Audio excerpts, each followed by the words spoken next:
Makanya saya tidak mau gereja karismatik disebut sesat. Sebut aja kami bodoh.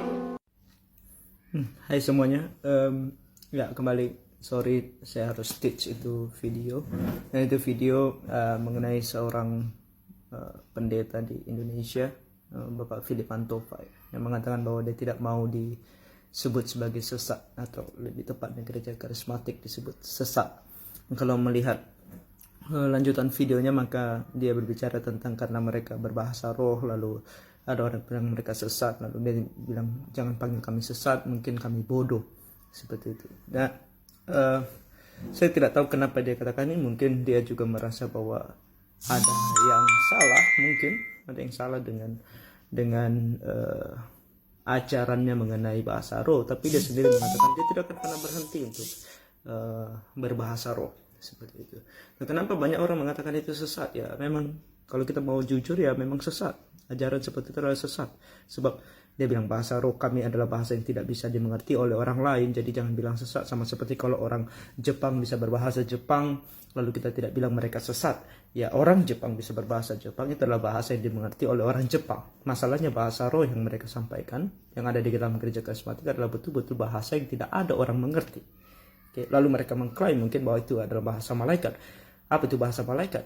Kenapa mengklaim bahwa itu bahasa malaikat sementara kamu sendiri tidak tahu malaikat memakai bahasa apa? Namun kalau kita membaca Alkitab pun, malaikat saja berbahasa manusia.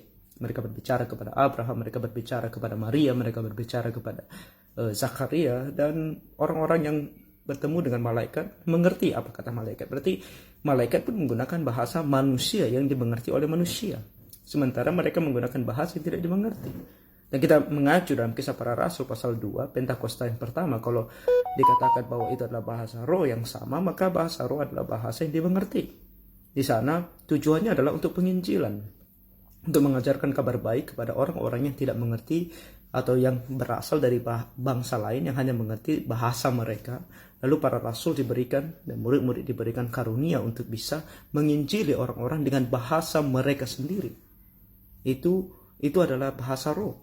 Mereka datang dari Persia, mereka datang dari Roma, mereka mengerti apa yang disampaikan. Sementara bahasa roh yang ada di karismatik zaman sekarang adalah bahasa yang sama sekali tidak dimengerti. Nah, takarannya adalah berguna. Nah, kalau kita melihat ajaran-ajaran Bapak Philip Mantova ini, dia akan mengatakan bahwa itu berguna untuk diri sendiri, dan lebih tepatnya lebih mengarah kepada berguna untuk menyenangkan hati sendiri. Ya, menghibur diri sendiri.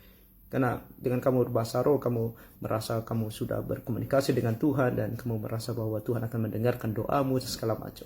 Namun bukan itu ajaran firman Tuhan. Firman Tuhan mengajarkan kepada kita untuk berbicara dengan Tuhan dengan normal, dengan biasa. Kecuali ketika kamu dalam keadaan yang berdoa, dalam keadaan yang sangat susah sehingga kamu tidak bisa mengatakan apapun kepada Tuhan. Itu pun bukan kamu yang berbicara, tapi Roh Kudus yang berbicara. Itu kata firman Tuhan. Roh Kudus akan berdoa bagimu. Bukan kamu yang tiba-tiba sikap bala-bala dan apalagi haleluya lalala yang tidak ada orang mengerti. Dan kalau kita mengacu dalam 1 Korintus, apalagi kalau kita berbicara tentang ini dilakukan pada saat ibadah, kan bukankah Tuhan sudah menegur hal ini melalui Rasul Paulus bahwa lebih baik aku berbicara 5 kata yang bisa dimengerti daripada berbicara banyak tanpa orang mengerti, karena itu tidak ada gunanya. Dan mereka bilang itu berguna, Rasul Paulus bilang itu tidak berguna. Dan di akhir dari perkataan Rasul Paulus itu dalam 1 Korintus pasal 14, dia berbicara tentang hendaklah segala sesuatu dilaksanakan dengan sopan dan teratur. Sementara kalau kamu berbicara bahasa roh yang terdapat dalam gereja karismatik sekarang, tidak sopan dan tidak teratur. Tidak sopan karena tidak ada yang mengerti, tidak teratur karena semuanya sembarangan berbicara. Jadi kalau orang mengatakan itu sesat, ya jelas karena tidak sesuai dengan Alkitab. Takaran kebenaran zaman sekarang masalahnya adalah sesuai dengan kesaksian, sesuai dengan apa yang menurut kamu berguna, dan itu adalah kesesatan. Kalau kamu berbicara tentang kekristenan, kamu harus berbicara tentang apa kata Alkitab. Karena kekristenan itu adalah agama yang percaya kepada Kristus. Kalau kita berbicara percaya kepada Kristus, berarti kita mau tunduk kepada firman Kristus, dan firman Kristus ada dalam Alkitab. Tapi kalau kamu tunduk kepada imanmu sendiri, kamu tunduk kepada apa yang berguna menurut kamu tunduk kepada kesaksianmu sendiri, maka jangan sebut itu kekristenan. Karena kekristenan membawa nama Kristus di dalamnya. Sebut itu dengan namamu sendiri, karena itu kepercayaan, karena itu imanmu. Iman Kristen yang benar adalah iman yang tunduk kepada firman-Nya Kristus. Dan firman Kristus ada di dalam Alkitab. Ditunduk kepada Alkitab, kamu tidak sesat. Tapi kalau kamu tunduk kepada apa yang ada di luar Alkitab, kamu menjadi sesat. Oke, jadi mungkin itu saya mau saya katakan. Semoga ini berguna, karena hal-hal seperti ini sudah sangat jauh sekali di Indonesia dan orang-orang begitu banyak yang tertipu. Karena Tuhan menolong kita semua.